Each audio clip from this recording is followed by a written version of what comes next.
I'm going to go over how to replace a lip seal in a packless shaft seal system. I am not a professional. As you can see here, this is what it looks like when you have a leaking lip seal. A little bit of water bleeding out like it would in a normal stuffing box. Before you get started, make sure you have the right tools. This is going to be critical. As soon as you pull the seal, you're going to start getting water ingress into the bilge. So you're going to need a tin snips or another heavy-duty cutter.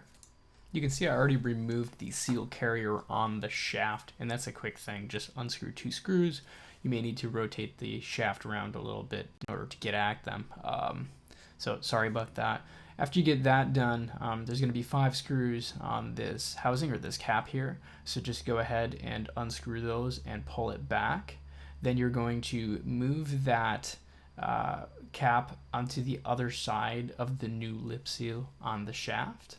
And then you're going to pry the retaining clip out. It should be pressed up against the existing seal here. This can be a little bit finicky. You're going to get a flat headed screwdriver or something else that's flat that can get in there. And there is a gap in the retaining ring, so you can just get in there with the screwdriver and pull it out. After you get that done, you're going to walk it back to the other side of the seal, so that it fits up into the ring inside the retaining cap. Make sure the shaft is clear of anything that might damage the lip seal before you slide it back. Then grab your flat-headed screwdriver and get in at the seal and start to pry that out.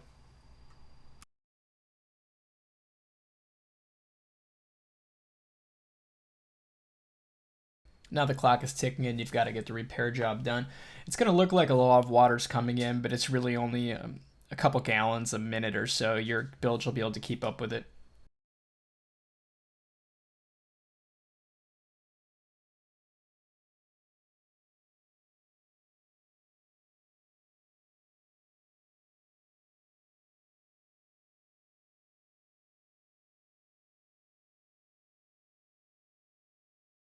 Grab your tin snips or cutting tool and cut the original seal in half and pull it off the shaft here.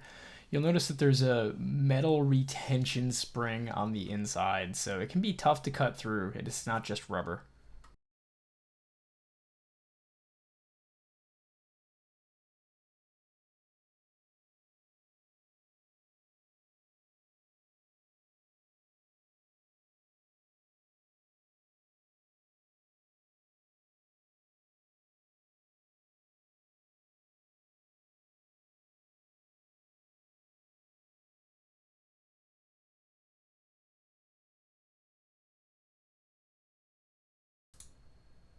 Now slide the lip seal back in place.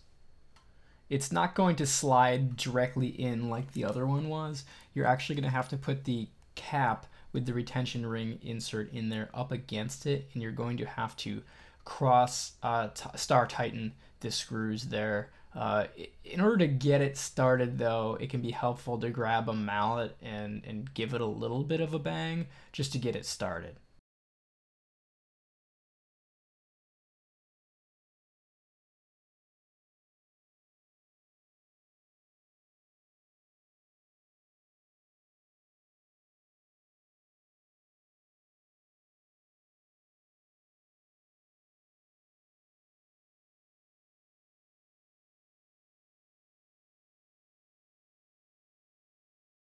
I'll fast forward this so I don't bore you to death, but you'll see as I start screwing in and ratcheting down on this cap here and pushing the seal into place that the flow of water will completely stop, and we are complete with our repair, with the exception of course of cleaning up the bilge. And if you're operating in a salt environment, you should be using a bilge cleaner or a salt away agent to clean that up. If this video has been helpful, please leave a comment and subscribe.